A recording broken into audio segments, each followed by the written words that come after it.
안녕하세요. 골드만 삭스리입니다. 오늘은 중생대의 산소 농도에 대해서 알아보겠습니다.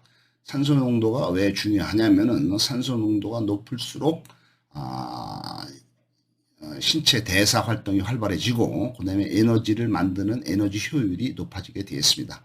산소 호흡을 하게 되면은 분자당 에너지인 ATP가 32개가 만들어지는 데 비해서 산소 호흡이 아닌 발효 호흡을 하게 되면은 분자당 ATP가 한 개나 두 개밖에 안 만들어지기 때문에 산소 호흡이 에너지 생성 효율이 아주 좋은 걸로 되어 있습니다. 그래서 산소가 많을수록 동식물들의 덩치가 커지게 되겠습니다. 그래서 산소가 많으면 좋다. 근데 또 너무 많으면 좋지도 않은 게, 너무 많으면 이제 산소는 계속 이제 불을 인화성이 강하기 때문에 불이 안 꺼지죠. 그래서 대화재가 일어나게 되면은 불이 안 꺼지고 계속해서 전체에 불이 옮겨붙게 되는 거죠. 불이 안 꺼지니까. 그러므로 인해서 전체 숲이 다 타버리게 되고 이 다 타버린 숲들이 땅에 묻혀서 땅속 깊이 들어가서 나중에 이것이 이제 석탄이 되는 거죠. 거기서 땅속 밑에서 이제 그 식물들, 그 불에 탄 식물들이 이제 석탄이 돼서 지금 우리 인간이 쓰고 있는 것이 석탄이 되겠습니다. 이때 그 산소 농도가 너무너무 높아서 대기 중에 산소 농도가 33%였죠. 석탄기 때 고생대. 지금의 산소 농도는 21%가 되겠습니다. 그래서 그 산소 농도가 높아서 이제 불이 많이 나서 이제 그게 이제 땅속으로 들어간 게 석탄이 많이 됐다 해서 이제 그 당시를 석탄기라고 부르고 있는데, 석탄기는 이제 고생대 거의 이제 말쯤이죠. 그래서 그 석탄기는 이제 3억 6천만 년 전부터 3억 년까지를 석탄기라고 되겠습니다. 그래서 고생대는 5억 4천만 년 전부터 2억 5천만 년 전까지 약 3억 년간을 고생대라고 하고, 그 다음에 중생대는 2억 5천만 년 전부터 6,600만 년 전까지를 중생대라고 하고 있어요. 그 중생대 다음이 이제 우리가 현재 살고 있는 신생대가 되겠습니다. 그래서 이제 중생대 2억 5천만 년 전부터 6,600만 년 전까지 약 2억 년 동안의 기간을 중생대라고 하고, 트라이아스기, 쥐라기, 백악기 이렇게 연결이 되지만은 이때는 이제 파충류의 시대다, 공룡의 시대라고 이렇게 되어 있습니다. 그다음에 이제 기원전 6,600만 년 전부터 지금까지를 신생대라고 하고, 지금의 신생대는 포유류의 시대, 인간의 시대가 되겠습니다. 그래서 중생대가 이제 한 2억 년 동안 진행이 되었는데, 그 중에서 이제 그 트라이아스기가 제일 먼저 시작이 되고, 그 다음에 이제 그 쥐라기, 그 다음에 백악기 이런 식으로 중생대가 6,600만 년 전까지 이어지게 되어 있습니다. 그러면 이 중생대의 산소 농도를 알아보기 전에, 산소 농도는 이제 꾸준히 증가를 하죠. 지구상에 35억 년 전에 시아노박테리아, 남조류, 그 다음에 이제 그 식물성 플라크톤이 등장한 이후에 얘네들이 계속해서 산소를 방출해 주었기 때문에 지구상에 없던 산소가 점점 대기 중에 농도가 증가를 해서 결국에는 대번기 때, 이때는 이제 그 산소 농도가 어느 정도 많이 올라서 지구상의 그 대기 중에 산소가 많이 모여서 산소가 O가 산소 원자고 O2가 산소 분자고 O3가 이제 오존이 되겠습니다. 산소 3개가 모여서 O3가 되는데, 이 오존이 대기 중에 오존층을 형성을 하면서 태양에서 날라오는 아주 유독한 가스적인 그 태양풍, 그다음에 이제 태양의 자외선 이런 것들을 이제 오존층이 막아주면서 지구상의 육지에서 동식물들이 살 수 있는 환경이 만들어진 거죠. 오존층 때문에. 그래서 바닷속에서 숨어만 살고 있던 동식물들이 바닷속의 경쟁을 피해서 육지로 올라오게 된 것이 대번기가 되겠습니다. 대번기가 형성이 되고 육지의 생명체들이 살 수 있었던 것은 오존층 때문이었고, 그거는 산소 농도가 늘어났기 때문이 되겠습니다. 그래서 대번기는 언제냐 하면은 4억 2천만 년 전부터 3억 6천만 년 전까지가 대번기가 되겠습니다. 그래서 고생대의 산소 농도를 볼 것 같으면은 고생대의 시작인 캄브리아기가 산소 농도가 12%밖에 안 됩니다. 참고로 지금 지구상의 산소 농도는 21%죠. 그래서 이제 12%가 이제 캄브리아기, 그다음에 이제 그 오르도비스기 때는 이제 16%까지 올라가죠. 그 다음에 이제 실루리아기가 되면서는 이제 18%까지 올라가죠. 산소 농도가. 그 다음에 이제 대번기가 되면서는 이제 산소 농도가 20%까지 올라갑니다. 20%. 엄청나게 올라간 거죠. 12%, 20%, 2배 가까이 올라갔죠. 그 다음에는 이제 아주 폭발적인 증가를 일으켜서, 그 다음에 석탄기 때는 이제 산소 농도가 이제 33%까지 올라갑니다. 그 33%까지 올라가서 지구상의 산소가 높아지면서 이제 지구상에 이제 엄청나게 큰 덩치 큰 이제 그 동물들이 어마어마하게 나타났죠. 그다음에 파충류가 막 나타나고 그다음에 그다음에 이제 길이 2m짜리 그 잠자리 메가네오라가 나타나고 뭐 이제 엄청나게 큰 동물들이 나타나는데 이 석탄기 때 한번 불이 붙으면 불이 안 꺼지기 때문에 그 불이 많이 나서 많은 동식물들이 불에 타 죽죠. 그래서 동물들도 많이 죽지만은 그다음에 이제 식물들도 그 불이 많이 안 꺼지니까 산소가 너무 높으니까 불이 안 꺼져요. 그래가지고 얘네들이 이제 그 식물들이 엄청난 큰 숲이 다 타가지고 이제 땅속으로 깊이 묻혀서 이제 나중에 석탄이 되지만은 그럼으로 인해서 이제 그 불이 계속 나고 이러면서 산소 농도가 이제 석탄기를 지나면서 줄어들기 시작을 합니다. 그래서 이제 고생대의 마지막 기간인 폐렴기 때는 산소 농도가 석탄기의 33%, 그다음에 그 전인 그 폐렴기의 20%에서부터 좀 조정이 된 24%뭐 이 정도의 산소 농도로 폐렴기가 마무리를 하겠습니다. 하지만 폐렴기가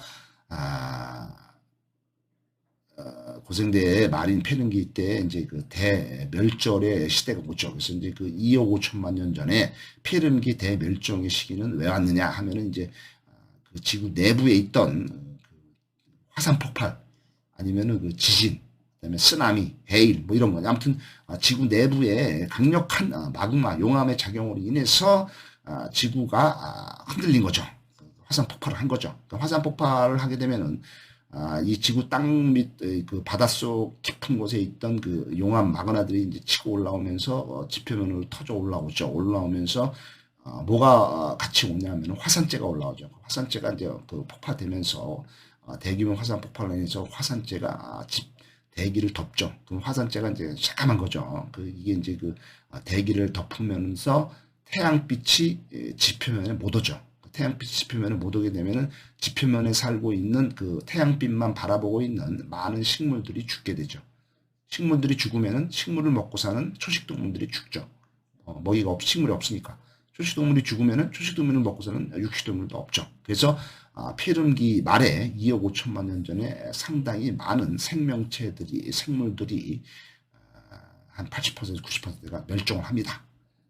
육지에서도 죽지만은 바닷속에서도 마찬가지죠. 바닷속에서도 화산 폭발로 인해서 이산화탄소가 많아지고 산소가 없어지죠. 없어짐으로 인해서 그 바닷속의 동물들, 물고기들도 산소 호흡을 하죠. 그래서 얘네들이 아가미를 통해서 물을 흡수를 해서 그 중에 산소를 이제 아가미로 이제 산소 호흡을 하는데 물 속에 산소가 희박해지기 때문에 얘네들이 이제 호흡곤란, 그러니까 호흡이 안 되는 산소가 없으니까 이제 호흡을 못해서 죽게 된 겁니다. 그래서 이제 물고기들도 상당히 많이 멸종을 하게 된 것이 이제 고생대 말에 폐렴기 때의 상황이라고 볼 수 있습니다. 그래서 이 폐렴기 때 이제 그 지구상의 이제 그 화산 폭발로 인해서 이산화탄소는 많이 증가하고 산소가 감소를 하면서 중생대로 넘어가서 중생대가 시작이 되는 트라이아스기 때는 산소 농도가 상당히 많이 줄어들었다.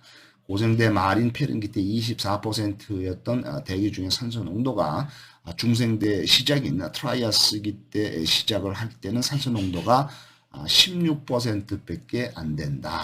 이렇게 된 걸로 되어 있습니다. 그래서 산소 농도가 많이 줄었죠. 하지만은 시간이 지나면서 육지상에 있던 식물들이라든가 바닷속에 있던 시아노박테들이 다시 이제 그 생명력을 갖고 다시 이제 번식을 하면 점점 늘어나죠. 늘어나면서 다시 또 산소를 많이 이제 내뿜게 되면서 쭈라기 때는 다시 산소 농도가 확 올라가게 되어 있습니다. 그래서 쭈라기 때 산소 농도는 26%까지 올라가게 되어 있습니다. 그다음에 이제 백악기로 가면서는 더 올라가죠. 그러면서 이제 공룡들이 점점 덩치가 커지는 거죠. 산소 농도가 높아져서 그 마지막 중생대 마지막 백악기 때는 산소 농도가 30%까지 올라가게 되어 있습니다. 그래서 산소 농도를 정리를 해보면은 고생대의 처음인 캄브리아기 때 12%, 그다음에 이제 오르도비스기 때 16%로 올라갔죠. 그다음에 이제 그 실루레아기 때 18%, 대번기 때 20%. 그다음에는 이제 그 석탄기 때는 이제 어마어마한 33%. 그다음에 이제 폐렴기 때는 다시 줄어들어서 한 24%. 그다음에 이제 중생대가 시작을 하면서 트라이어스기 때는 16%로부터 시작을 하죠. 이제 미미하게 시작을 한 거죠. 그다음에는 이제 그 쭈라기 때는 26%.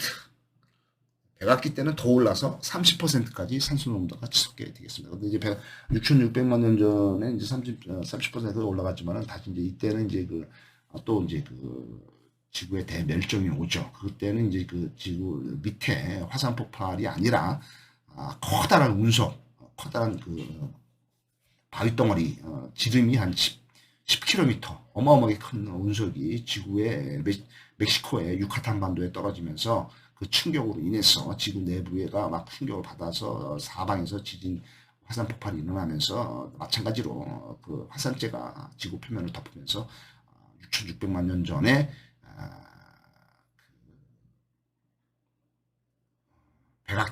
백악기 때 다시 멸종이 오죠. 이때 이제 산소 농도가 그 당시 30%까지 치솟았던 산소 농도가 이제 다시 줄어들게 되겠죠.